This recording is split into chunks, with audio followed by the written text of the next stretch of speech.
بسم اللہ الرحمن الرحیم، السلام علیکم۔ آئیے ہم دیکھتے ہیں کہ کنزیومر ڈیسک اور فارمر ڈیسک میں کیش ریسیو کرنے کا عمل کسٹمر کیسے کیا جاتا ہے۔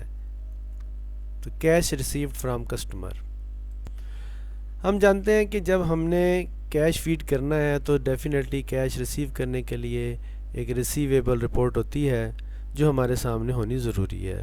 وہ ہم یہاں ریسیویبل میں جاتے ہیں اور یہاں سے ہم کسی بھی علاقے کی کیش کو ریسیو کر سکتے ہیں۔ سپوز ہم منڈے کی کیش کو ریسیو کرتے ہیں تو ہم یہاں پہ اس پہ ڈبل کلک کریں گے، اوکے کریں گے تو ہمارے سامنے ریسیویبل آ جائے گا کہ ہم نے ان کسٹمر سے اتنا اتنا کیش لینا ہے۔ اور عام روٹین میں یہ ہوتا ہے کہ جب لے کے جائے گا ریسیو کرنے والا کیش تو یہ کاغذ ساتھ لے کے جائے گا۔ اب یہاں پہ لکھا ہوا ہے کسٹمرز کے نام لکھے ہیں اور جس نے ان سے پیسے وصول کرنے ہیں وہ لکھے ہوئے ہیں، اور یہاں جتنی اماؤنٹ وہ ریسیو کرے گا وہ لکھتا جائے گا اور اینڈ پہ ٹوٹل کر دے گا۔ اس کاغذ کو، اس پیپر کو ذہن میں رکھیں اور اب ہم اس کو کیش فیڈ کریں گے۔ اس کے لیے ہمارا نارمل طریقہ کار کیش ریسیو کرنا ہوگا۔ کیش فرام کسٹمر یہ لکھا ہوا ہے، ایک اوپر بائی گیٹ پاس ہے، وہ صرف سپلائی کی بات ہوتا ہے۔ اس کے علاوہ اگر کوئی کیش ہے اور وہ بھی اگر سپلائی نمبر کے ساتھ ہو، گیٹ پاس نمبر کے ساتھ ہو، تب گیٹ پاس نمبر کے بغیر یا نارمل روٹین کی ریکوری آئے گی تو وہ کیش فرام کسٹمر سے ہوگا۔ ہم اس پہ کیش فرام کسٹمر میں جائیں گے اور یہاں پہ ہم سب سے پہلے اس بندے کا نام سلیکٹ کریں گے جس نے کیش ریسیو کیا۔ فرض کیا کاشف عباس نے ریسیو کیا، ہم اس پہ ڈبل کلک کریں گے۔ اب اس کے بعد ہمارے سامنے ان علاقوں کے نام آ گئے ہیں، ٹاؤنز کے نام آ گئے ہیں جس میں سارے ٹاؤنز شامل ہیں۔ ہم اس سے کسی ایک ٹاؤن کا انتخاب کر سکتے ہیں۔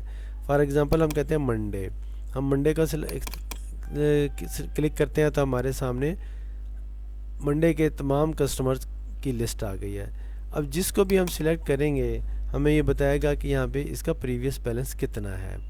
اب اگر ہم اس کو جس کو بھی سلیکٹ کرتے چلے جائیں گے تو اس کا جو بھی موجودہ بیلنس ہے وہ بتاتا چلا جائے کہ اس کا یہ بیلنس ہے۔ اب اس کا بیلنس 0 ہے، ڈی ایم ماشاء اللہ کا۔ اس طرح کچھ نیچے کسٹمرز کا بیلنس 0 ہے، باقی سامنے پیسے دینے ہیں۔ اب اس میں ہم دیکھ سکتے ہیں کہ گجرانوالہ کرانہ سٹور کے نیچے حبیب ہے، حبیب کا بیلنس 0 ہے۔ اس طریقے سے حافظ کا ہے اور اس طرح کسی اور کا بھی، اس کا بھی، ہارون کا بھی 0 ہے۔ تو نوٹ کر لیں، ہارون کرانہ سٹور اور حبیب کرانہ سٹور ان کے بیلنس 0 ہیں۔ اب یہاں لکھا ہوا ہے کہ شو ریسیویبل اونلی، کہ اگر ہم اسے کلک کریں گے تو یہ 0 بیلنس والے ہیں اس لسٹ میں نہیں آئیں گے۔ ہم نے یہ کلک کیا تو اب ہم دیکھتے ہیں کہ وہ حبیب اور ہارون اس میں سے ختم ہو گئے ہیں، اور اگر ہم اس کو دوبارہ کلک کریں گے تو یہ دوبارہ آ جائیں گے۔ اس طرح ہمارے پاس یہ سہولت ہو جائے گی کہ ہم نے لسٹ کو شارٹ کر کے رکھنا ہے یا ہم ڈیٹیل سے لسٹ دیکھنا چاہتے ہیں۔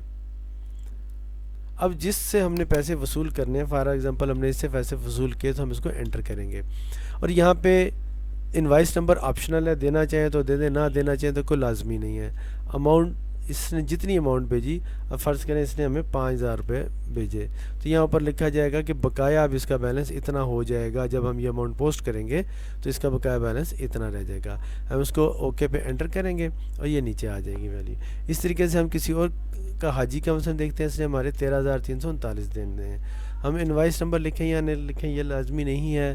اب اس نے ہم فرض کریں ہمیں 6,000 روپے دے دیے تو ہم نے دیکھا کہ اس کے بقایا بیلنس 7,339 روپے رہ گئے۔ اوکے کر کے انٹر کرتے جائیں۔ اس طریقے سے کسی اور کا بھی آپ دیکھنا چاہتے ہیں تو اس کو بھی دیکھ لیں۔ تو اب اس میں 25,222 دینے ہیں، اس کا ہم کہہ دیتے ہیں جی اس نے ہمیں 10,000 روپے دے دیے۔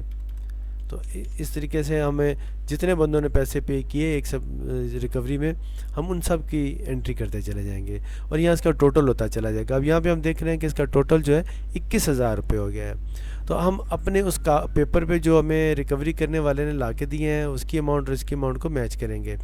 اگر دونوں ٹھیک ہیں تو موسٹ پروبیبلی یہ ٹھیک ہے، لیکن اگر دونوں یہ فرق ہیں تو یا یہ غلط ہے یا وہ غلط ہے۔ اب اگر وہ غلط ہے تو آپ اسے ٹھیک کریں، اگر یہ غلط ہے تو اسے چیک کریں۔ اسے چیک کرنے کا طریقہ یہ ہوگا کہ آپ F4 پریس کریں گے، F4 یا F4 کی پریس کریں گے تو یہاں پہ کرسر آ جائے گا۔ یہاں پہ آپ اگر چاہیں تو اس میں کریکشن کر سکتے ہیں، جبکہ باقی چیزوں میں سیل پرچیز میں آپ کریکشن نہیں کریں گے، لائن ڈیلیٹ کریں گے۔ اس میں آپ کریکشن کر سکتے ہیں۔ فرض کریں آپ کہتے ہیں جی اس نے ہم 10,000 کی جگہ 11,000 دیے ہیں تو ہم نے یہاں پہ 11,000 لکھ دیے، ٹھیک ہے۔ اب ہم نے دیکھا کہ ہمارا بلکہ یہ شاید زیادہ ہو گئے، 1,10,000 ہو گیا. ہم اس کو دوبارہ کرتے ہیں 11,000. ہاں جی اب 11,000 ہو گئے، تو یہ پہلے 21,000 تھے، اب 22,000 ہو گئے. اب اگر ہم مطمئن ہیں کہ ہماری انٹری ٹھیک ہوگی، ہم دوبارہ F4 پریس کریں گے. جب دوبارہ F4 کریں گے تو یہ نارمل ہو جائے گا. اس کے بعد ہم اسے F12 کر کے یا پوسٹ پہ کلک کر کے پوسٹ کر سکتے ہیں. تو یہ دیکھیں ہم اس کو پوسٹ کرتے ہیں، تو جو ہم پوسٹ کریں گے ہمارے سامنے یہ آ جائے گی. اس کو ہم پرنٹر پہ کلک کریں گے تو یہ ہمیں پرنٹر پہ پرنٹ دے دے گا، اور یہ پیپر ہمارے سامنے آ جائے گا. ہم اس کو جس کاغذ سے ہم نے دیکھ کے فیڈ کیا تھا اسی کاغذ کے ساتھ ہم نتھی کر کے فائل کر دیں گے، تاکہ اگر ہمیں جب کبھی ضرورت پڑے تو ہم اسے دیکھ سکتے ہیں. اسی طرح بعض اوقات ایسا بھی ہوتا ہے کہ ہم کہتے ہیں کہ ہمارا کوئی ایریا چھوٹا ہے اور ہم اس میں چاہتے ہیں کہ مثلا روف ہے، تو ہم بجائے اس کے کہ ہم اس کے سارے سنڈے منڈے کو دیکھیں، ہم کہتے ہیں کہ وہ جو گیا سارے علاقوں سے ریکوری اکٹھی لے کے آ گیا ہے، تو ہم کہتے ہیں شو ون ایریا. ہم جب یہاں ون ایریا لکھیں گے تو یہاں پہ ہمارے سامنے یہ ایریاز کے نام آ گئے. ہم یہاں سے صرف روف کو سلیکٹ کر سکتے ہیں.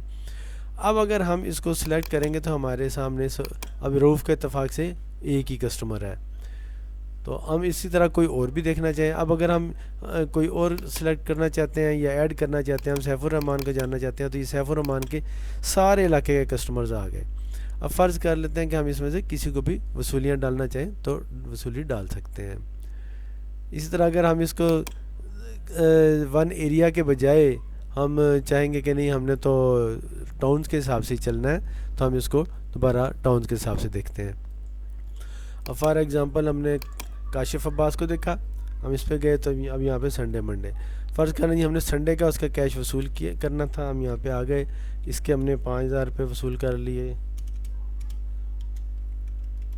پھر ہم انٹر کیا، اس پہ ہمیں اس کے 200 وصول کر لیے،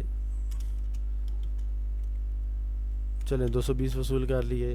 پھر اس کے ہم آ گئے، اس کے ہم نے 2,000 روپے وصول کر لیا.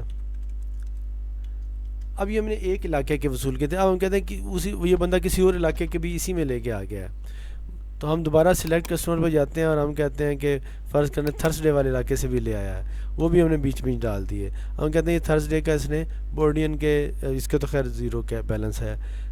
اس طرح ہم دیکھتے ہیں سپوز اس کے پیسے لے کے آ گیا بہو کے، تو ہم یہاں پہ اس کے پیسے وصول کرتے ہیں. ہم کہتے ہیں جی اس نے 3,000 اس کے دے دیے. پھر اسی طریقے سے ہم اس کے کہتے ہیں، ہم نے کہتے ہیں 2,000 اس کے دے دیے اس نے. تو اب اس میں ہم نے 2 علاقوں کے کیش اکٹھا فیڈ کر دیا ہے. اگر ہم کوئی تیسرا علاقہ سلیکٹ کرتے ہیں، ہم پھر یہاں پہ سلیکٹ کسٹمر کر کے یہاں پہ بھی کر سکتے ہیں. پھر ہم ٹیوزڈے کا بھی ڈال سکتے ہیں. تو اس طرح ہم جتنے کا بھی فیڈ کرنا چاہیں ہم اس کو کر کے پوسٹ کر دیتے ہیں. تو یہ دیکھیے یہ پوسٹ ہو گیا، ٹھیک ہے. اس کے علاوہ ہمارے پاس ایک آپشن یہ بھی ہے کہ ہم کہتے ہیں کہ ہم نے انوائس نمبر ہم نے علاقے یا کسٹمر کے نام بائی کسٹمر نہیں کرنا، ہم نے انوائس نمبر کے تحت کرنا ہے. تو ہم یہاں پہ سلیکٹ انوائس نمبر رینج پہ آ جاتے ہیں. اور اب ہم کہتے ہیں کہ ہمیں فرض کیا جی ریکٹ اینڈ بنکسر کمپنی تھی اور ہم نے انوائس نمبر 410 سے لے کے انوائس نمبر 430 تک کا کیش اکٹھا وصول کر لیا. ہم یہاں کہتے ہیں برنگ ڈیٹا. اب یہ ایسی سچویشن میں ہوگا جب ہمیں ایک جگہ سے ساری کی ساری کیش آ جاتی ہے یا موسٹلی کیش آ جاتی ہے، اور ایسی صورت میں آپ نے جو ریٹرن آئی ہے وہ پہلے فیڈ کر دینی ہے. جب ریٹرن فیڈ کر دیں گے تو یہاں پہ ریٹرن خود بخود آ جائے گی. اب یہاں ہم تھوڑی بہت امینڈمنٹ بھی کر سکتے ہیں. مثلا ہم کہتے ہیں کہ ہم نے F4 پریس کیا اور ہم کہتے ہیں کہ اس کسٹمر نے ہمیں 1,035 دینے تھے لیکن اس نے ہمیں صرف 500 روپے دیے ہیں. تو ہم یہاں پہ اس کی کریکشن کر سکتے ہیں. جو بھی اماؤنٹ ہے یہاں پہ 950 سے ہم کہتے ہیں اس نے 500 روپے دیے، ہم اس کے یہاں پہ صرف 500 لکھ دیتے ہیں. اس طریقے سے کسی ایک عدد کی اور کریکشن کرنی ہے 1660 کی جگہ ہم کہتے ہیں اس نے ہمیں 700 روپے دیے ہیں، تو ہم یہاں پہ 700 لکھ دیتے ہیں اور دوبارہ F4 کر دیتے ہیں. اس طرح یہ ہم انٹری کر سکتے ہیں. ایٹ دی سیم ٹائم ہم کسی کا اکاؤنٹ دیکھنا چاہتے ہیں تو لکھا شو اکاؤنٹ. جو کسٹمر بھی ہمارا کرنٹ کسٹمر ہوتا ہے جس کو ہم نے سلیکٹ کیا ہوتا ہے، اگر ہم اس کو کلک کرتے ہیں تو اس کا اکاؤنٹ ہمیں دکھا دیتا ہے. اور یہاں پہ ہائیڈ اکاؤنٹ کرتے ہیں تو اکاؤنٹ چھپ جاتا ہے. تو اس طرح ہم نے دیکھا کہ ہم کس طریقے سے آسانی سے لسٹ کے ذریعے بھی اور انوائس نمبر کے ذریعے بھی ہم کیش کو فیڈ کر سکیں گے. اسے اچھی طرح سے پریکٹس کیجئے. اگلے لیسن تک کے لیے خدا حافظ.